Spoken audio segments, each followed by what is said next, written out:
E aí pessoal, tudo bem? Aqui Paulo Brainer, só avisando para vocês antes de começar a nossa aula que a vacinação contra a Covid-19 já está disponível para os adolescentes a partir dos 12 anos. Então não fica de fora dessa, pois é importante que todos estejam vacinados. A vacinação acontece todos os dias, de segunda a sexta, a partir das 8 até as 15 horas. Sábados e domingos, das 8 ao meio-dia, lá na quadra da Escola Pereira Carneiro.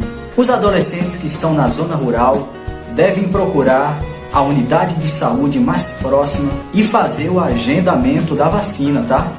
É importante que vá acompanhado de um responsável maior de 18 anos. Então, galera, tá esperando o quê? Vamos juntos combater esse vírus. Atenção, porque vai começar a aula de História. Boa tarde, alunos. Vamos a iniciar mais uma aula de História, nono ano, aula de número 18, beleza? E o tema da nossa aula de hoje é relacionado à história brasileira, beleza? Então nós vamos aí contextualizar esse Brasil dentro desse mundo globalizado, tá certo? Então assim, vamos trazer essa história mais recente, né, da República Brasileira, beleza? Então vejam, na nossa última aula, nós trabalhamos justamente esse mundo pós-Guerra Fria, tá certo? Que pega ali, né, a última década do século XX, né, os anos de 1990 e esses primeiros anos aí, essas primeiras duas décadas desse século XXI, tá certo? Então nós trabalhamos as principais características desse mundo pós-Guerra Fria, tá certo? E aí, né, dizemos e destacamos que dentro dessas características dessa nossa sociedade atual, a globalização, né, vai ser uma das principais marcas desse mundo pós-Guerra Fria, beleza?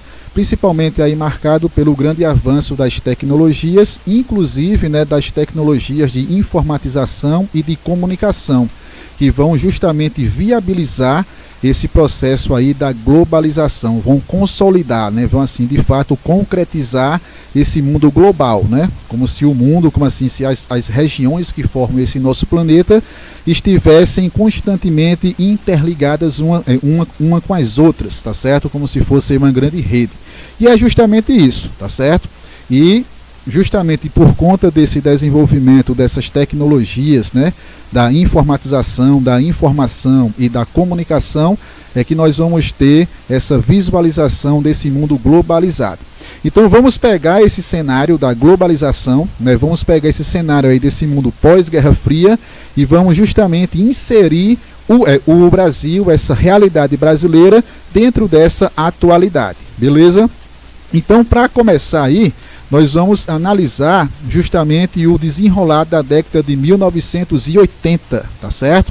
Então, enquanto o mundo, né, ele assistia à fragmentação da antiga União Soviética, né, e o seu fim, consequentemente, né, a queda ali do Muro de Berlim, né, que simbolicamente representa, né, o fim daquela bipolarização que marcou os períodos da Guerra Fria, o Brasil, né, nesse mesmo contexto aí dos anos 80, ele vai vivenciar justamente aquele processo de redemocratização, tá certo? Ou seja, a reconstrução novamente da democracia dentro desse nosso país. E esse momento de redemocratização, ele marca justamente os últimos anos da ditadura militar brasileira, tá certo? Não esqueçam, né, que desde 1964 até 1985, o nosso país ele vai cair dentro de um sistema ditatorial. E durante aí esses 21 anos, a democracia ela foi silenciada, a democracia ela foi extinta, tá certo? Então, quando nós pensamos essa década de 80 dentro dessa realidade brasileira, nós vamos ter justamente esse processo de reconstrução dessa democracia dentro desse nosso país, tá certo? Então nós vamos ter aí como principais características dessa década de 80, justamente o final, né, da ditadura militar brasileira e a volta desse sistema democrático, tá certo? Então vejam, o fim da ditadura militar brasileira, tá certo? E o processo, né, de reconstrução dessa nossa democracia, beleza? Então quando nós pensamos esse Brasil, né, que está novamente voltando a ser uma democracia, cronologicamente nós chamamos esse período de Nova República, tá certo? Então quando você ouvir falar aí de Nova República Brasileira, é referente a esse momento aí de redemocratização, que pega ali de 1985, tá certo? E chega até os dias atuais. Então, se nós pensarmos aí o Brasil, né, nesses últimos aí 35 anos, tá certo? Vamos pegar esses últimos 35 anos da história brasileira, tá certo?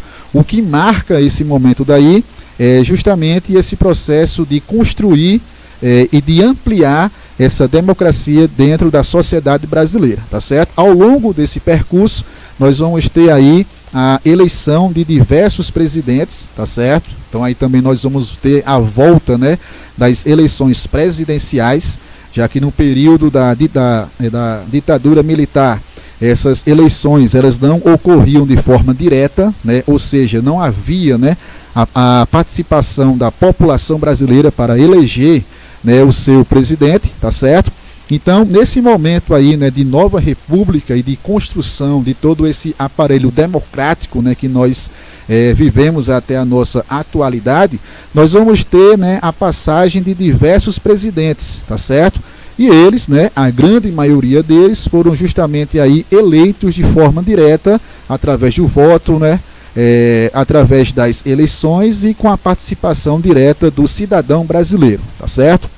Então vejam, dentro dessa perspectiva, né, o único presidente civil, tá certo? Quando se fala presidente civil, é porque ele não pertence, né, aos militares, beleza? Visto que durante a ditadura, os 5 presidentes que passaram pelo regime, pelo processo ditatorial, eram justamente militares, né, que faziam parte ali do Exército Brasileiro, tá certo?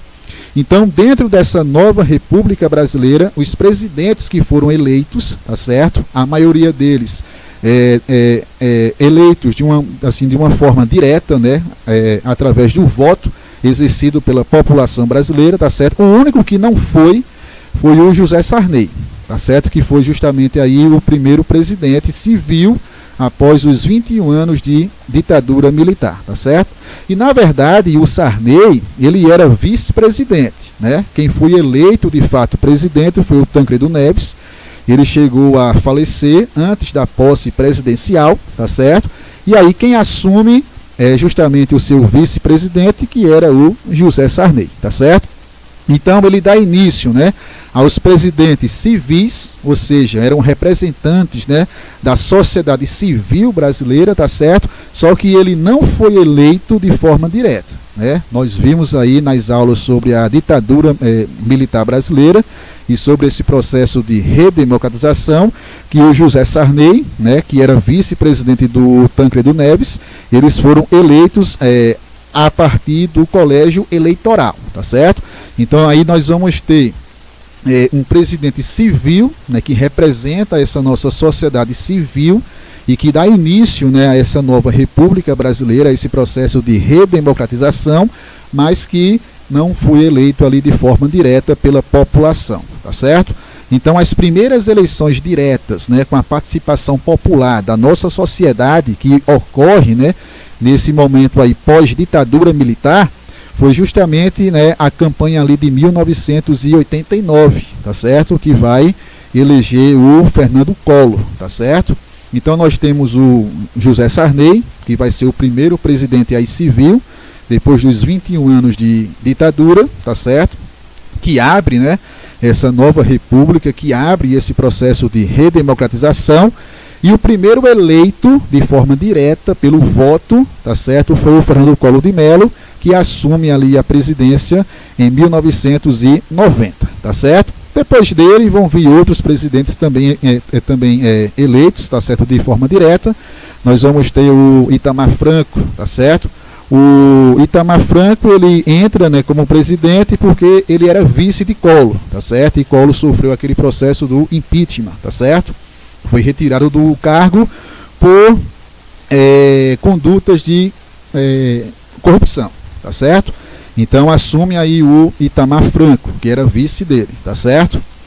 Depois nós vamos ter a presidência do Fernando Henrique Cardoso, tá certo? E aí durante o seu primeiro mandato, ele vai criar uma emenda, tá certo, constitucional, ampliando aí essa questão, né, dos anos presidenciáveis, tá certo? Ou seja, ele vai criar o processo de reeleição, tá certo? A reeleição, ela é criada justamente aí nesse primeiro governo de Fernando Henrique Cardoso, tá certo? Então, um presidente aí, ele pode ser eleito, ele pode passar, né, 4 anos em um mandato, e aí pode disputar novamente uma eleição, que é o processo de reeleição, e passar mais 4 anos, tá certo? Então, ao total, pela nossa Constituição, um presidente aí ele pode ter um mandato de 8 anos ao total de tudo, tá certo? Caso ele seja reeleito. E aí o Fernando Henrique Cardoso, ele cria, tá certo, essa emenda da reeleição, e ele vai ser reeleito. Então aí nós vamos ter 8 anos da presidência de FHC, tá certo? Fernando Henrique Cardoso. Depois temos o Luiz Inácio, né, Lula da Silva, que também teve o seu mandato, né, reeleito e tal, ele foi reeleito, então teve aí o seu mandato também de 8 anos. Depois temos a presidenta Dilma Rousseff, que também foi reeleita, né, só que o mandato dela dura 6. 4 no primeiro mandato, consegue a reeleição, passa 2 anos e ela sofre, né, aquele processo de impeachment, tá certo? E aí entra o seu vice-presidente, que é o Michel Temer, tá certo? Esse episódio aí de 2006, né, ainda vai gerar bons frutos, né, para que a gente possa entender o que de fato ocorreu durante aí esse governo da presidenta Dilma Rousseff, para que a gente possa entender os reais motivos da saída dela da presidência, tá certo? Mas aí ela sofre o impeachment. Quem assume é o Michel Temer, que era o vice dela, e aí depois temos as eleições, onde sai eleito o Bolsonaro, tá certo? E aí, ano que vem, nós vamos ter novamente um pleito, né, que vai para novamente uma campanha presidencial, tá certo? Então, todo esse processo da construção dessa nossa democracia, tá certo? Ela tem aí essa característica de promover a volta, né, das eleições diretas, principalmente aí para a figura do presidente da República, tá certo? E aí dentro dessa construção, dentro desse processo, nós vamos ter diversos presidentes e uma presidenta, né, que vai fazer parte dessa construção até chegar à nossa atualidade, até chegar aos nossos dias atuais, tá certo? Então veja, quando você fala de nova república, quando você fala de democracia brasileira, quando você fala de Brasil inserido, né, nesse mundo global, nesse processo de globalização, nós não podemos esquecer da promulgação da Constituição Federal de 1988, né, que é a Constituição que está em vigor até os dias atuais, tá certo? Então essa Constituição de 1988 é ela quem vai garantir justamente o funcionamento, a implantação primeiramente, e o funcionamento do Estado Democrático de Direito, tá certo? Então esse processo de consolidação e de construção, né, dessa nova democracia brasileira, ela vai ser legitimada, né, de forma constitucional, por forma de leis, justamente por essa Constituição aí de 1988, tá certo? É ela quem implanta novamente esse Estado Democrático de Direito em nosso país, beleza? E através dela é que nós vamos ter diversas conquistas, né, que vão estar relacionadas aos direitos sociais, tá certo? Essa Constituição, ela é conhecida popularmente como sendo a Constituição Cidadã, tá certo? Ela traz essa questão muito forte da cidadania brasileira, do exercício, da reflexão do cidadão, né, do exercer dessa cidadania, tá certo? E isso daí representa justamente diversas conquistas e direitos sociais que vão ser adquiridos pela nossa sociedade, tá certo? Pela população desse nosso país, beleza? Então aí nesse slide, vocês podem perceber algumas características desse processo constitucional, né, dessa Constituição aí de 1988, que é, primeiramente, né, ela defende, ela implanta, ela assegura, tá certo, essa questão do Estado democrático de direito, né? É aquele Estado, é aquele governo onde realmente o cidadão, a população, ela passa a ser ouvida, né?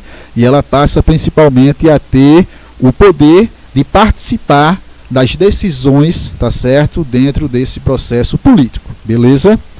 Uma coisa importante que vocês devem refletir é que no caso brasileiro, principalmente, quando se fala de democracia, a nossa democracia ela está muito próxima, ela está muito relacionada com a questão do voto. Parece que o Brasil só é democrático, parece que a população brasileira só exerce a sua cidadania de 4 em 4 anos, né? Que é quando ela é lembrada, principalmente pela classe política, tá certo? Porque se construiu nesse imaginário, né, social brasileiro que a democracia e o funcionamento dela está diretamente relacionado ao único fato da população ter o direito de votar, né? A questão do voto. Só que a democracia é muito mais do que isso, tá certo? O direito de voto é uma coisa muito importante, foi uma coisa reconquistada, tá certo? Através de muitas lutas contra, né, a ditadura militar brasileira, mas a democracia ela não se resume unicamente, né, ou exclusivamente a esse direito de voto, tá certo? Então votar, o direito de voto faz parte do funcionamento dessa democracia, tá certo? É uma estrutura importante, é um mecanismo, né, chave nos processos democráticos, porque é justamente através do voto, né, que nós vamos ter o poder de escolher os nossos representantes, mas ela não se resume só por ele, tá certo? Então, democracia, cidadania, direitos sociais, né, melhorias de vida principalmente, né, que nós queremos que o sistema democrático, né, que essa democracia ela traga essa melhoria de vida para a população brasileira. Isso daí é um projeto que deve ser construído diariamente, através de um exercício diário da cidadania desse brasileiro, da consciência, tá certo? Da conscientização política cada vez mais de nossa sociedade, tá certo? O voto é um passo importantíssimo, tá certo? É uma reconquista aí que marca esse processo de redemocratização, mas nós não podemos apenas resumir a nossa democracia, né, o nosso Estado democrático de direito, apenas por esse único momento aí, que é o momento eleitoral, tá certo? Embora ele faça parte, embora ele seja de extrema importância para o funcionamento desse governo, desse Estado democrático, beleza?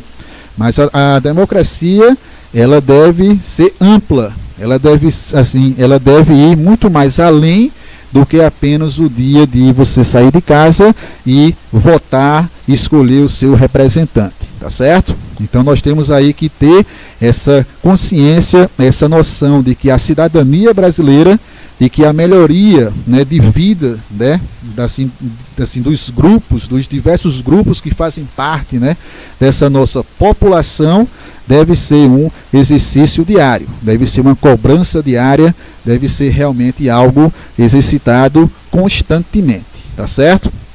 Mas pegando aí, voltando para as principais características dessa nossa Constituição, né, que está em vigor até os dias atuais, é que ela vai justamente implantar e defender essa questão do Estado democrático de direito, tá certo? Uma outra coisa de extrema importância, a partir dessa Constituição, nós vamos ter justamente o processo de ampliação de participação dos movimentos sociais, tá certo? E movimento social é algo de extrema importância para o funcionamento de uma sociedade verdadeiramente democrática, tá certo? Então, nós temos aí diversos tipos, né, de movimentos sociais, né, que representam diversos grupos que formam essa nossa sociedade, principalmente, né, os grupos que são ditos minorias, tá certo? Que muitas vezes não são minorias, né, são maiorias, mas que são minorizadas na questão da representatividade, principalmente dentro de uma representação política, tá certo? Mas os movimentos sociais, eles vão ter uma participação decisiva na construção dessa cidadania brasileira, na construção de uma consciência de classe, principalmente, tá certo? E na construção da própria democracia, tá certo? Então nós podemos citar, por exemplo, o movimento negro, beleza? O movimento do feminismo, tá certo? Os grupos, né, do LGBTQIA+, beleza? Os movimentos de luta pela terra, né, o MST, que é o mais conhecido, mas tem outros também, né, o movimento que luta por moradia, tá certo? Então, esses movimentos sociais que representam justamente esses grupos que são mais excluídos, eles, né, têm uma importância muito forte, né, uma importância estratégica para garantir que o direito, de fato, ele possa ser cumprido, tá certo? Isso é um outro ponto para se refletir, né? Não quer dizer que a nossa Constituição, ela defende a democracia, ela defende o Estado democrático de direito, isso não quer dizer que nós vivemos uma democracia plena, tá certo? Uma coisa é o papel, outra coisa é a prática. Então temos que colocar aquilo que está num papel, aquilo que está na lei, ou seja, aquilo que está na Constituição, que é um direito nosso, é um direito constitucional, que foi conquistado através de muitas lutas, e colocar esse direito em prática. Então essa prática, ela passa por esse exercício aí de praticar de fato a sua cidadania, de cobrar, tá certo? De se organizar, beleza? E de se manifestar. E os movimentos sociais, a atuação deles, né, dentro aí dessa nova república, desse cenário, tá certo? Nesse cenário democrático brasileiro, eles vão ter de fato uma extrema importância na construção dessa cidadania brasileira e na ampliação de fato desse Estado que é democrático por direito, beleza? E aí, né, através desses movimentos, dessas lutas, desse processo de conscientização, tá certo? Nós vamos ter automaticamente uma ampliação das conquistas e dos direitos sociais, tá certo? Então, muitos direitos sociais que foram negados, né, durante o período da ditadura militar brasileira, surgem justamente dentro dessa Constituição, tá certo? Garantindo aí que a população brasileira possa, de fato, ter uma vida melhor, né? Tenha uma perspectiva de viver, de fato, em uma sociedade mais igualitária e mais justa, tá certo? E aí, né, o sentido de justa está relacionado principalmente à justiça social, tá certo?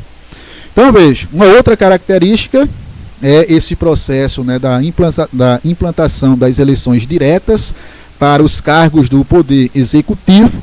Então temos aí a questão de cargos de prefeitos, governadores e principalmente do presidente, né? Já que durante a ditadura militar, esse cargo daí, ele não passava pelo pleito, né? Ele não passava pelo voto direto na escolha do presidente para governar essa nossa república, tá certo?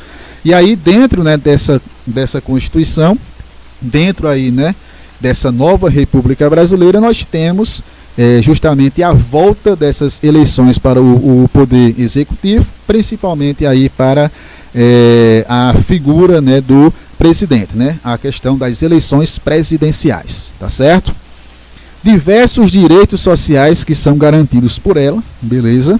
Não esqueçam que direito não é algo dado, direito sempre vem, né,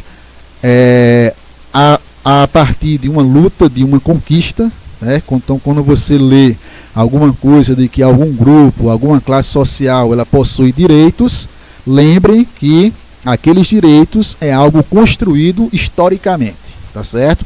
Então, não é algo que a Constituição nos dá, é algo que foi conquistado pela própria sociedade brasileira para que conste dentro da Constituição, beleza? E aí, essa questão dos direitos sociais serão ampliados de maneira constitucional. Ou seja, o governo, o Estado, ele passa de fato a ter uma certa seguridade para a população brasileira, a ter um compromisso de fato com o povo brasileiro, tá certo? Eu citei ali os principais, né? Mas logicamente que existem outros, tá certo? Aí eu coloquei aí no slide essa questão da universalização da educação, tá certo?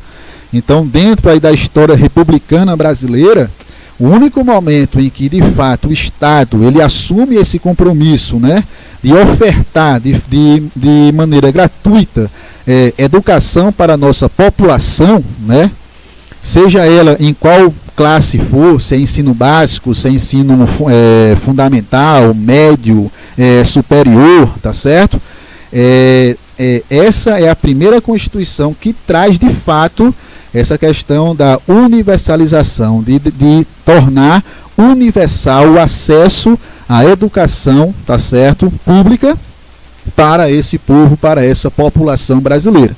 Então, essa Constituição, esse Estado democrático brasileiro, ele assume justamente esse compromisso, que é um compromisso constitucional, tá certo? Educação pública, sendo ela no ensino básico, como também no ensino superior, é obrigação do Estado brasileiro ofertar justamente essa educação, esse serviço aí para atender a população brasileira, tá certo? E logicamente que oferecer com qualidade, tá certo? E aí por isso que nós temos que ter o exercício diário, né, de praticar a nossa cidadania para de fato exigir que o Estado ofereça aquilo que está lá defendido pela nossa Constituição brasileira, tá certo? Outros direitos sociais básicos, né? Questão de direito à moradia, tá certo? Questão de acesso à saúde, o SUS, né? O Sistema Único de Saúde, ele foi criado, né? É uma criação dessa Constituição aí de 1988. Ou seja, antes dela existir, não existia SUS no Brasil. Então, imagine, né, o Brasil, com essa dimensão territorial, né, que ele possui, que o nosso país possui, tá certo? Com um grande número, né, da nossa população, com essa grande desigualdade, que é uma grande marca, infelizmente, né, da sociedade brasileira. Imagine um Brasil, tá certo, com essas desigualdades, né, com esses níveis de pobreza, né, de exclusão altíssimos que nós temos. Então, imagine aí o Brasil sem ter o SUS, né? Sem ter aí a oferta de um sistema público de saúde para justamente atender a essa população brasileira, principalmente aos grupos mais vulneráveis, tá certo? Então o SUS, né, o Sistema Único de Saúde, ele é justamente aí uma criação, né, é um compromisso firmado pelo Estado brasileiro a partir dessa Constituição de 1988, tá certo? E também aí acesso à educação gratuita, de qualidade, né, para todos, né? Como já falei um pouco aí também sobre essa questão da educação. Então são direitos básicos, né? Todo cidadão tem que ter o direito à moradia. Todo cidadão brasileiro tem que ter direito à alimentação, tá certo? Todo cidadão brasileiro tem que ter direito ao acesso à saúde, educação. Então, esses são direitos constitucionais, tá certo? Que estão lá defendidos pela nossa Constituição e cabe a nós ter essa consciência, cobrar efetivamente que o governo, que o Estado, tá certo? Que os serviços públicos de fato funcionem com qualidade e funcionem para de fato atender a nossa população, tá certo? Principalmente os grupos ali que se encontram em situação de vulnerabilidade, beleza? A questão também da implantação do Estado laico, tá certo? Essa questão do Estado laico é uma questão republicana, né? O Estado laico brasileiro, ele foi implantado desde a proclamação da República, lá em 15 de novembro de 1989, tá certo? Só que aí vai ser reforçado por essa Constituição de 1988. O Estado é laico, então nós temos uma separação direta e efetiva daquilo que é o Estado, que é o governo e que representa os interesses, né, da população brasileira, e a religião, a igreja, tá certo? Então nós temos aí coisas que são separadas, beleza? Então o Estado laico é aquele Estado que justamente ele defende a liberdade religiosa, né? Muita gente aí usa como crítica, né, dessa questão do Estado laico, dizer que o Estado laico é o Estado que é contra as religiões. Pelo contrário, o Estado laico é o Estado que vai defender as religiões, né, no sentido plural, as religiões, beleza?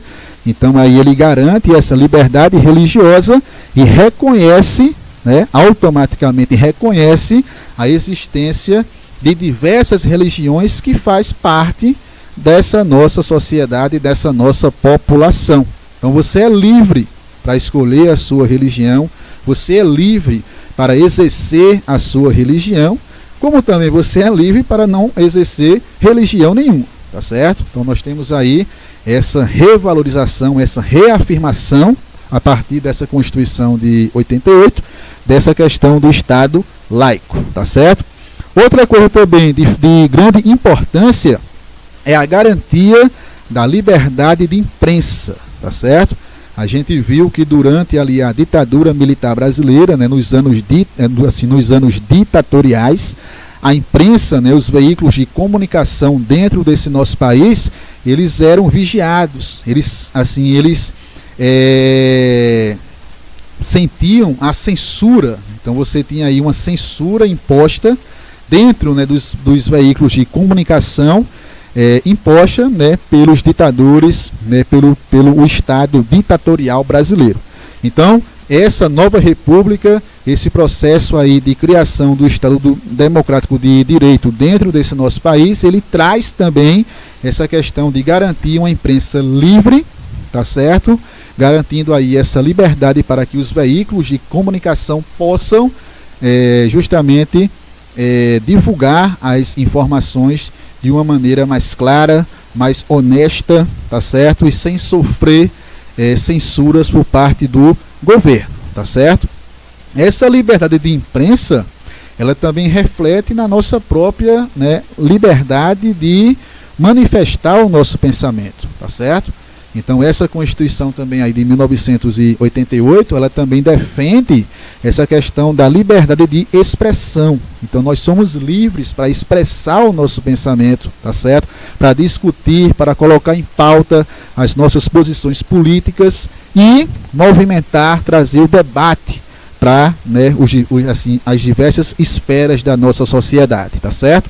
Então nós temos uma imprensa que é livre, e nós temos também um pensamento que é livre, tá certo? Então a censura, ela não é algo mais aceita, ela não pode ser aceita, né? Embora nós vemos aí que alguns governos, né, alguns presidentes, eles tentam implantar, né, essa questão da censura, tenta controlar a imprensa, tá certo? Mas nós não podemos aceitar isso, porque a liberdade de imprensa, essa liberdade aí de expressão, foi algo de muita luta, né? Foi algo reconquistado por muita luta depois aí de 21 anos de ditadura militar, tá certo? Então, defender a nossa imprensa livre, defender a nossa livre manifestação de pensamento. Então isso aí também é uma estrutura fundamental, é um pilar fundamental na base dessa nossa Constituição e na base desse nosso Estado, dessa nossa democracia, beleza?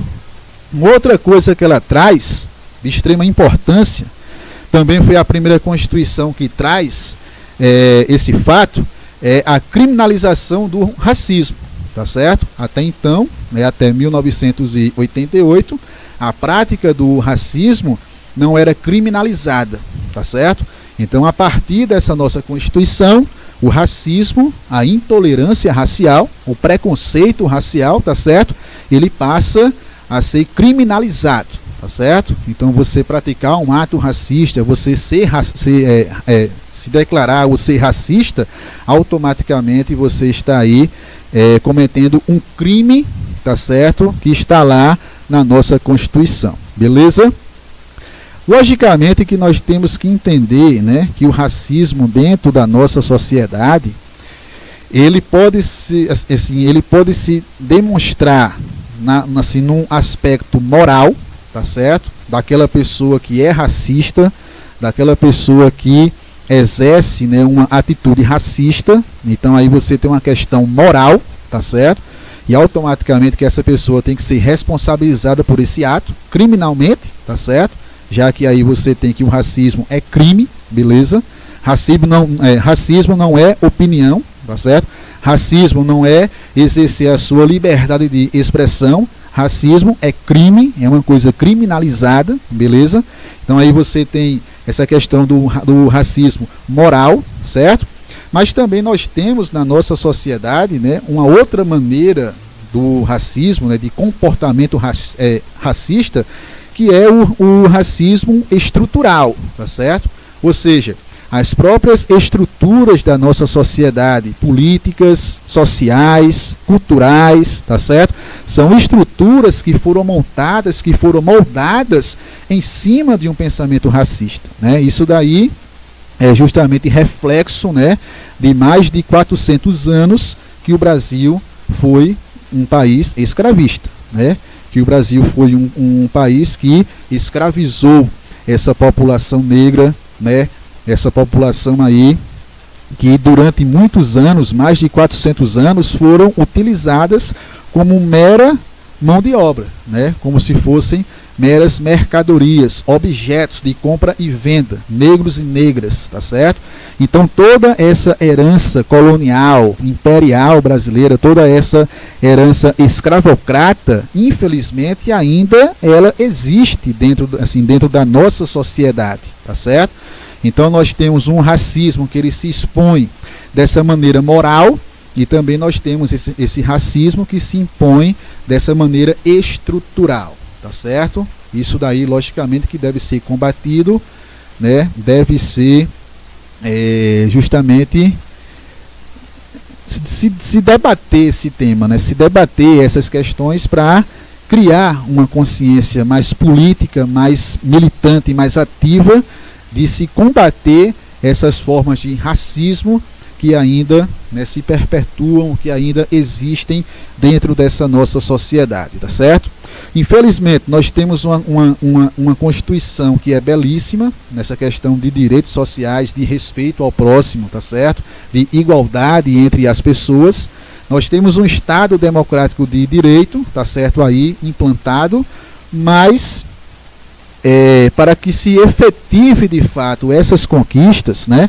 Para que se efetive de fato esses direitos sociais que eu estou aqui listando, né, debatendo aí com vocês, necessita-se de uma consciência política, de uma ação decisiva, tá certo? Ativa da nossa sociedade em combater essas questões, principalmente ligada ao racismo, né, à intolerância, tá certo? Infelizmente a nossa sociedade ainda é uma sociedade racista, tá certo?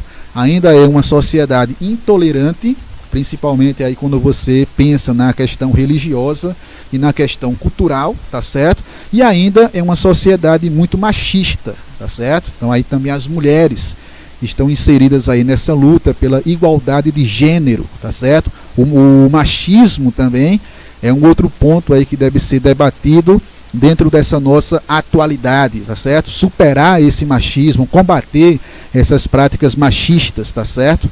Então, temos aí um grande caminho ainda para percorrer, para que de fato nós podemos sentir e realmente viver dentro de uma sociedade de fato justa, né, dentro aí de uma questão de uma justiça social e de fato muito mais igualitária, tá certo? E automaticamente respeitosa entre os grupos, entre essa diversidade que forma aí a nossa população, tá certo? Outro ponto aí, bem rapidinho, é essa questão de que ela também assegura, né, essa Constituição aí assegura a demarcação das terras indígenas e quilombolas, tá certo? Então, terras indígenas, né, são as terras dessa população originária, tá certo? Quando você fala de comunidades indígenas, é em relação aos povos originários, tá certo? Inclusive, né, a maneira mais correta de se chamar essas comunidades são de povos originários, tá certo? O termo aí índio, né, é um termo que não mais representa essa população, tá certo? Então, nós temos que essa Constituição, ela garante, né, o direito de que essas populações, de que essas comunidades originárias, tá certo? Elas tenham as suas terras reconhecidas, beleza?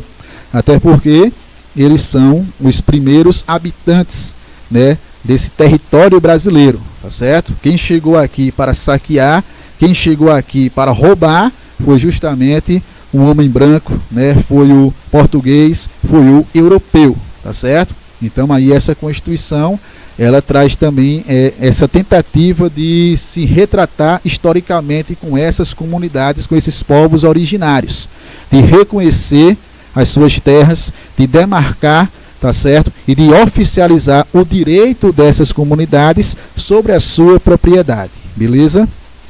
E também a demarcação de terras quilombolas, né? E aí os quilombolas são justamente os grupos, né, remanescentes dos antigos quilombos, né? Quilombo era uma região e tal para onde iam os escravos fugitivos, né? E aí o quilombo, a luta quilombola, ela representa na história brasileira uma das principais maneiras de resistência contra a escravidão dessa população negra, tá certo? Então essas terras quilombolas, né, remanescentes de quilombos, elas também têm um direito constitucional de serem reconhecidas, tá certo? E de que essas comunidades oficialmente tomem propriedade dessas terras, beleza? Logicamente que na prática não é o que acontece, né? As comunidades originárias cada vez mais são atacadas, tá certo? São mortas, são assassinadas, justamente aí pelo interesse econômico, de lucro, tá certo? Dos grandes proprietários, do agronegócio brasileiro, beleza? As comunidades quilombolas também sofrem constantes ataques, tá certo? Então, são direitos que existem e que devem ser de fato efetivados, beleza? Só para finalizar, eu queria deixar aqui essa pequena reflexão. Então aí você tem uma charge, tá certo? Onde aquele pai ali, ele está lendo, né, a Constituição do Brasil, e ele lê uma partezinha. Todo brasileiro tem direito à moradia. Aí o filho dele pega e faz uma afirmação, né? Agora lê aquele pedaço bonito que fala de comida e saúde, tá certo? Então isso aí representa o quê? Uma charge que está trazendo aí uma crítica social sobre, né, esse nosso Brasil, sobre a nossa sociedade atual, porque nós temos o direito à moradia, nós temos aí o direito à alimentação, à saúde, que são direitos constitucionais, mas que ainda não foram efetivados. Então falta aí uma efetivação desse direito, tá certo? E a luta daqui para frente é isso, fortalecer cada vez mais essa nossa democracia, tá certo? Tomar consciência dela, praticar, exercer a nossa cidadania, beleza? Para que os direitos constitucionais eles possam ser ampliados e que de fato sejam efetivados dentro dessa nossa sociedade, beleza? Então é isso, trouxe aí algumas características, algumas reflexões desse Brasil atual, que está inserido aí nesse aspecto da globalização, tá certo? E na construção aí desse Estado democrático de direito em nossa realidade. Beleza, galera? Então valeu aí, valeu pela presença, uma boa tarde e até uma próxima. Tchau, tchau.